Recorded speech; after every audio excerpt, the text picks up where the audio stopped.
JK Yadav Films present.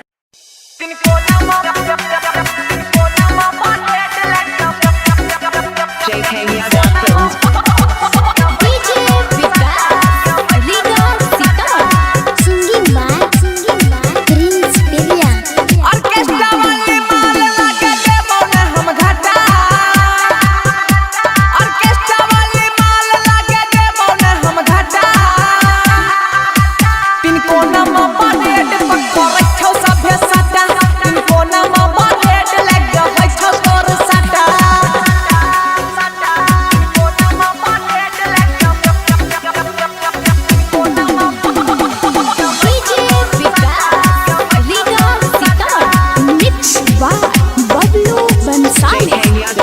छोरा मोरे छौरी पीले छिए पौआ गे चोली पर लुटैबो न मोरी मनसौआ गे है चोली पर लुटैबो न मोरी मनसौआ गे छोरा मोरे छौरी पीले छिए पौआ गे चोली पर लुटैबो न मोरी मनसौआ गे है चोली पर लुटैबो न मोरी मनसौआ गे मनबो न हार छौरा छिए हठा काठा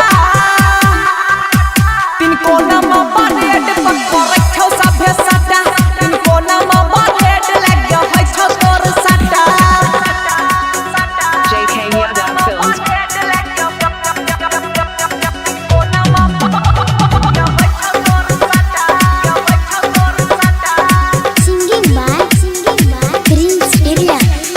नाचे छौही छौरी जेलियो से सुपर गे नजर छौगरे ने सब तोरे ऊपर गे हां नजर छौगरे ने सब तोरे ऊपर गे नाचे छौही छौरी रोनियो से सुपर गे नजर छौगरे ने सब तोरे ऊपर गे हां नजर छौगरे ने सब तोरे ऊपर गे एक दिन हमरा देवी ता लिख देबो दू चार काठा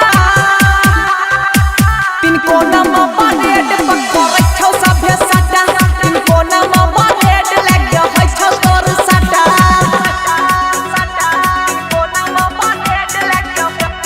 JK Yadav Films.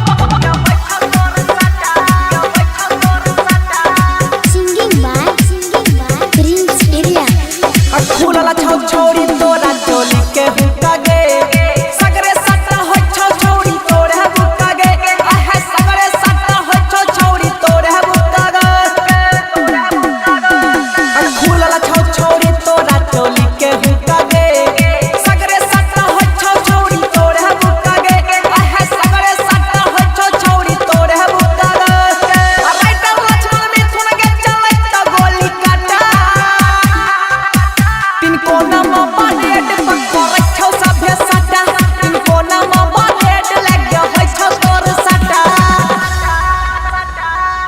JK Yadav Films.